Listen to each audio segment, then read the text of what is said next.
Before we get started, if you are not already, I would really appreciate it if you subscribed, because I spent so much time watching these movies. The average runtime for a Spielberg movie is approximately 2 hours and 5 minutes.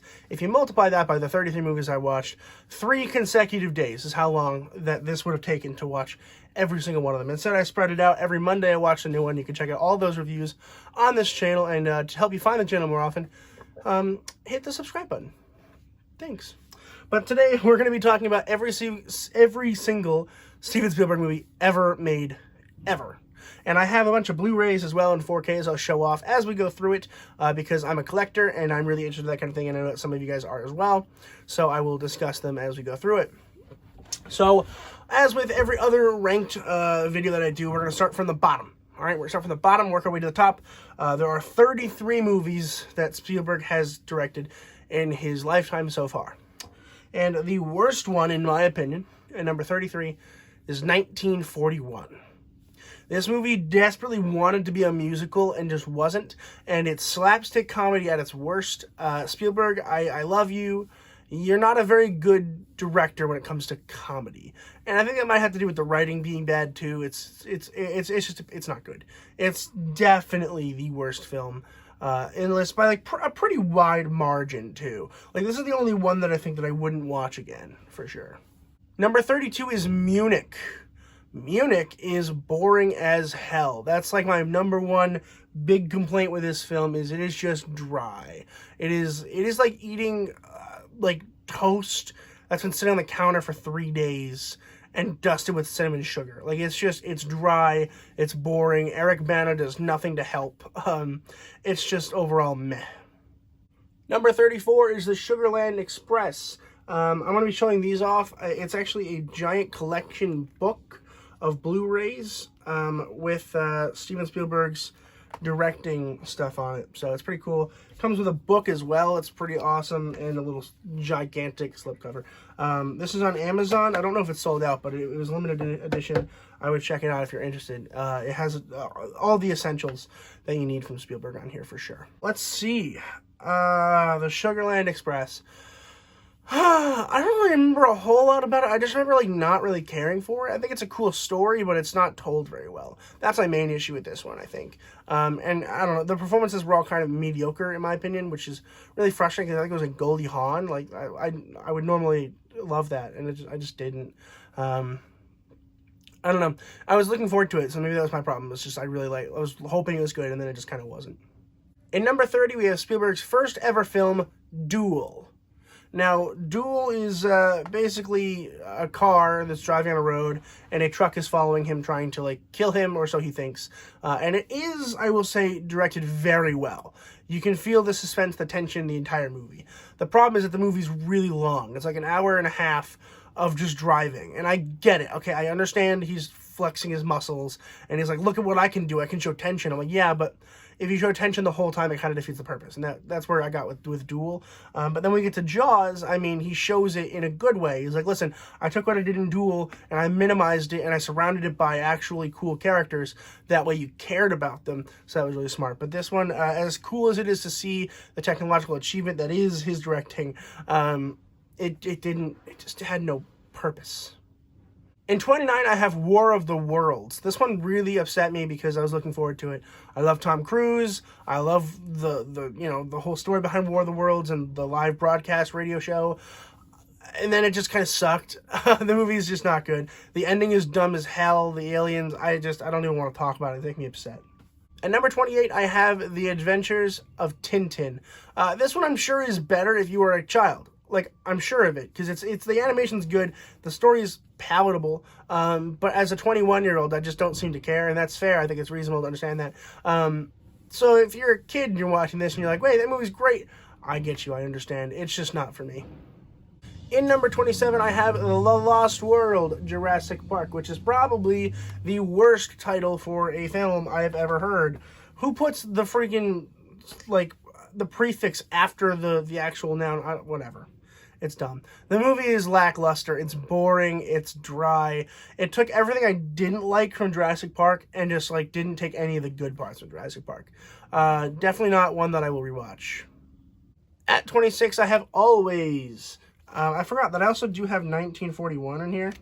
I didn't show it off, and I feel like it's important that I do. So I'm just going to show it off real quick. Boom, 1941. Anyway, Always is not very good. It's just kind of weird.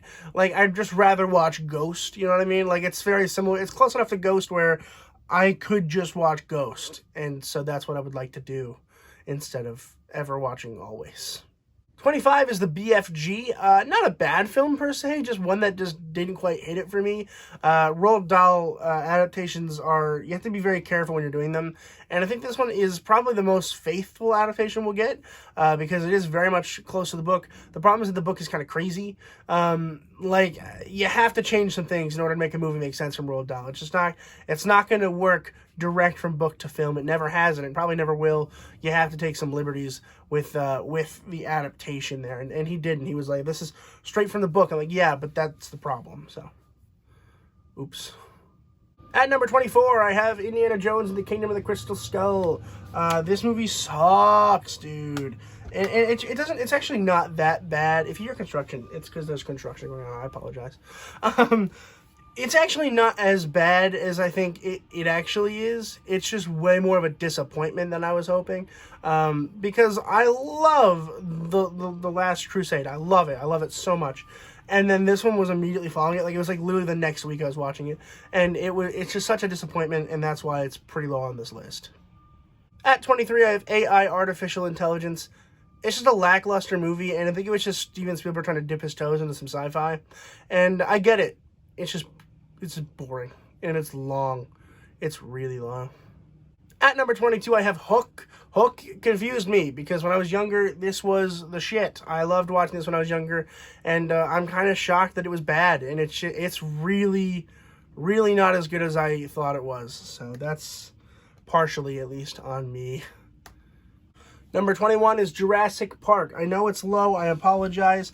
I just don't love it. It's not for me. I'm not a dinosaur guy. I never have been. I never loved the Jurassic Park movies beyond the score. And the problem, I think, with this one is just, I've already seen it, I feel like. And I've only seen this movie once, and I feel like I've already seen it 100 times because, like, my friends they've always been huge Jurassic Park fans.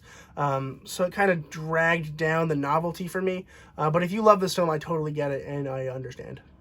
At number 20, I have Amistad. Amistad is a great film. It's slept on, I think, honestly. I don't think anyone really knows it exists.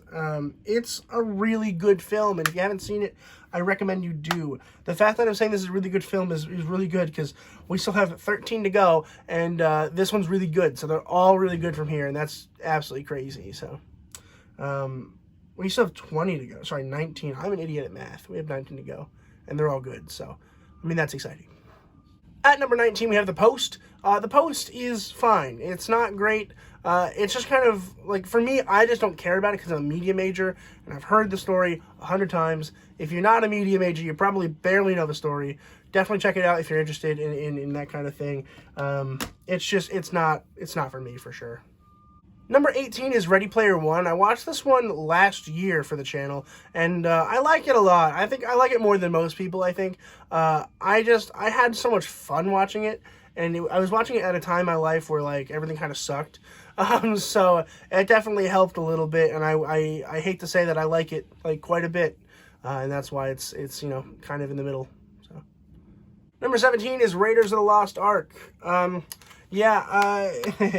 If you've seen my reviews, you'll know that this is my second to least favorite Indiana Jones film, and some of you might be screaming your head off, and I get that.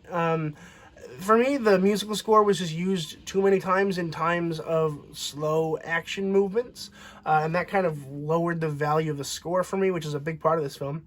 And it just feels meh when compared to the other two I'm going to talk about later on down the line. 16 is Indiana Jones and the Temple of Doom. This one is just barely better than the first one, in my opinion. I like the father-son kind of figure with Harrison Ford and the little kid there. I love that. It's palatable to me, and I like the action set pieces a lot more in this one. So that's the main reason why I think it's a smidgen better than the first one. Number 15, I have Minority Report. I like Minority Report quite a bit, way more than I thought I was going to. I think it's Tom Cruise's better film out of the two between this one and War of the Worlds for sure. And it's just a cool, interesting movie. It's just a little bit long. At 14, I have War Horse. War Horse surprised me quite a bit because I did not expect to feel anything while watching it, and I absolutely did. So props to Spielberg for that. Definitely one you don't want to sleep on. You want to check that one out. If you're thinking, oh, it's not for me, it might be for you. At number 13, I have Close Encounters of the Third Kind. I have a really cool 2-disc special edition, collector's whatever. It's on Amazon, I think, so if you want to check that out, it's really, really cool. Close Encounters of the Third Kind also kind of surprised me because I didn't expect to like it. I'm not a sci-fi guy.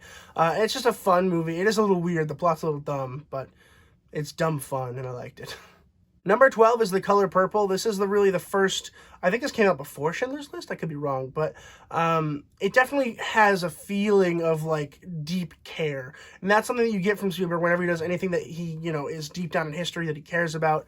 And this one definitely had that shine to it. And Whoopi Goldberg is incredible. I think it's a really, really good film. Number 11, I have Lincoln. Daniel Day-Lewis just elevates this film to the max. It's incredible. Definitely check this one out if you haven't already. I mean, Daniel Day-Lewis is just phenomenal in this film, and I definitely would recommend you should check this one out if you haven't, because it's just freaking mind-blowing, truly. Moving on to the top 10, at number 10, I have Catch Me If You Can. Most people forget that this is a Steven Spielberg film, and that's understandable because it doesn't have the same, feel and structure to it, but it is a Tom Hanks film, along with Leonardo DiCaprio, both of which I absolutely love, and the story is fun and interesting and intricate, really. I need to watch it again. I haven't seen this one in a while because I did a Leonardo DiCaprio review a while ago, so yeah, I don't know, I need to watch this again, but I definitely like it. It's definitely worthy of top 10. Number 9 might surprise you. It's Saving Private Ryan. A great film. For me, it just had a little bit too much flexing. I'm yeah, I get it, Spielberg. You can make a half-an-hour awesome war, whatever. I get it. I totally get it. I'm with you. You're the bomb. However, where's the story? And the first hour of this just doesn't talk about the story. And yeah, it's awesome. Absolutely. It didn't need to be in the film. And I know people are going to be pissed for me for saying that, but it's just, it's the truth. We all know it's the truth. At number 8, we have the classic E.T. the Extraterrestrial. This movie is just really fun. It's a classic. It's a lovable family movie. I watched it beginning of my fall semester last year? Spring semester last year. It's really good. If you haven't seen it, I mean, what are you doing watching this? You should definitely be checking that out. At number 7, I have The Terminal. This one really surprised me as a Tom Hanks film. I did not expect this to be good at all. I really expected to actually hate it because just Tom Hanks seemed like it wasn't his part. I was wrong. This movie is incredible. It's so much fun, and it's heartwarming. It's incredible. You should definitely check this one out. It was on Netflix a little while ago. I don't know if it's still there, but I would probably check there first if you're looking to stream it. Number 6 is Empire of the Sun. I love this movie so freaking much. It's like about childhood and hard times, and it's relatable even though I have not experienced any of the same things, and the young Christian Bale is just incredible. Definitely check this one out if you haven't. It's just so freaking good. And we're entering the top 5, with number 5 being West Side Story. This film is beautifully shot. I don't think it won Best Cinematography, and that's a crime. I think Dune won, and that's fair, but also West Side Story was better in terms of cinematography. I think West Side Story is a beautiful film. It's got music. The only thing that's tainting this thing is Ansel Elgort. Number 4 is Indiana Jones and the Last Crusade. A wonderful, wonderful, wonderful film. And I absolutely love it. It is by far my favorite Indiana Jones film, by quite a bit, too. Not looking forward to the 5th one, because I know it's just not going to be as good as this one. It's just so good. Number 3, I have Schindler's List. It's just beautiful. I have an awesome steelbook. I can't see it because I stopped monitoring, but it's a great steelbook. And if you haven't seen this one, I mean, you really have to. It's definitely a movie that I will watch once, and then if I want to, yeah, I'll watch it again. But I don't feel the need to. I'm cool with it just being the way that it is, and that's totally fine. It's perfect. I freaking love it. So check it out if you haven't already. At number 2, we have another classic Steven Spielberg classic installment, Jaws. I mean, Jaws is incredible. It takes what he does in Duel, and it gives him actual characters, and it's It's freaking incredible, and you should definitely check it out if you haven't already. Now, number one, I know what you're thinking. What the hell could number one be? Number one surprised me as well, and yeah, there might be some recency bias in this, but Bridge of Spies is my number one Steven Spielberg film. This film is incredible. The performances are immaculate. Mark Rylance and Tom Hanks together, I mean, oh my goodness. And the ending scene on the bridge is just, mwah! Like, and the story is just so palatable and interesting. I love it. If you guys are like, how could that be his favorite? Check it out. Like, really, it's really good. And I get no one else is going to have this as their favorite, and that's totally reasonable. I get it. But for me, it just hit hard at a time when I needed it to, and it's just a brilliant, brilliant film that I 100% recommend if you haven't already. Please consider subscribing if you're not. That would be great. I would truly, truly appreciate it from the bottom of my heart. So please consider doing so. And check out my podcast, Nate and Robert STS. We just kind of shoot the shit. You can find it on Apple, and we can find it on Spotify, or in the links in the comments or in the description below. Yeah, I mean, besides subscribing and commenting your favorite Steven Spielberg movies, I guess I'll wrap it up here. But next week, we are going to be starting the Tim Burton series. So if you like Tim Burton, another good reason to subscribe. We're doing the same thing, just with Burton. So stay tuned for that. And as always, keep watching movies and television. Stay educated, and I'll see you guys in the next video.